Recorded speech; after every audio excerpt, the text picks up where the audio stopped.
To make stuffed jacket potatoes, the potatoes have first been baked. They were washed, then pricked over with a fork so they don't burst in the oven. And they were in the oven for about an hour and 20 minutes at 200 degrees. First thing I'm going to do with the potatoes is to cut them in half across the middle rather than down through the centre, because otherwise they won't sit properly when you put them on your tray. They will just fall over. So cut in round and round and round with a vegetable knife so you get two halves. Now it doesn't matter if some potatoes are bigger than others. This bigger one did take a little bit longer to cook. That's the only difference.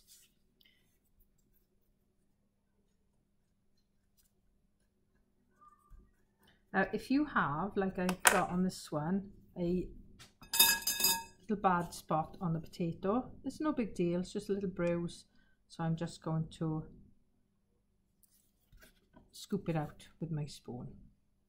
Try not to break the skin, and that's it, the rest of it's fine. So for the next step, you're going to need a mixing bowl. So I'm going to just put that there, and you would get your skins, get your potatoes, and you would scoop using the spoon, cutting around the skin with the edge of a spoon until you can scoop out the potato, just leaving the skin. And obviously repeat that with all of them.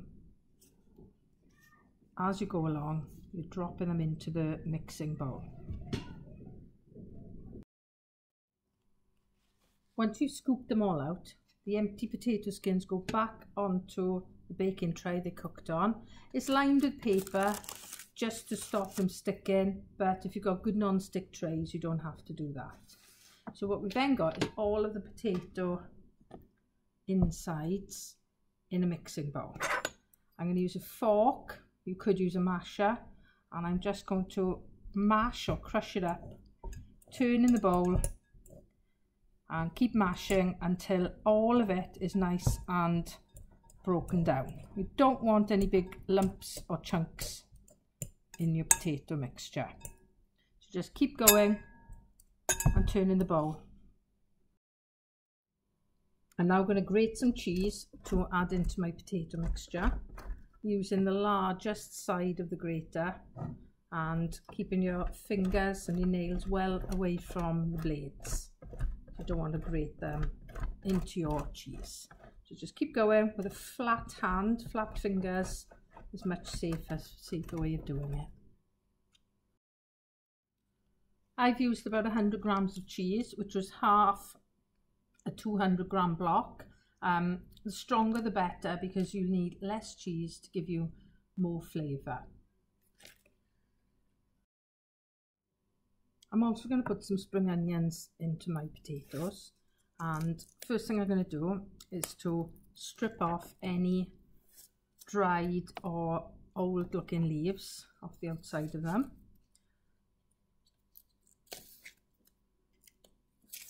I'm also going to snip the top off because they're looking a little bit dried up as well.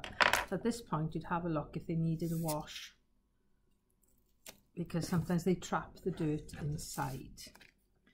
Two choices with this: you can slice them with a knife, nice and small, they cook down quickly, or just doing 4 together as well, saves time. You could use a scissors and just snip them up. It's totally up to you if you want to put fresh onion in, if you wanted to put onion from a jar, like a caramelized onion chutney.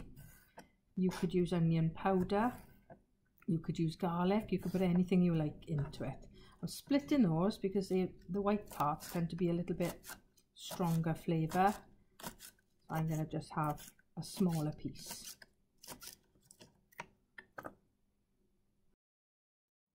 I'm also going to put some ham into this, and rather than getting a chopping board and cutting it, I'm going to snip it up with the scissors. So it's a whole small packet of ham going in. Cut it with the scissors into strips. And once I've got them into strips, I'm going to snip it straight into the bowl the other way.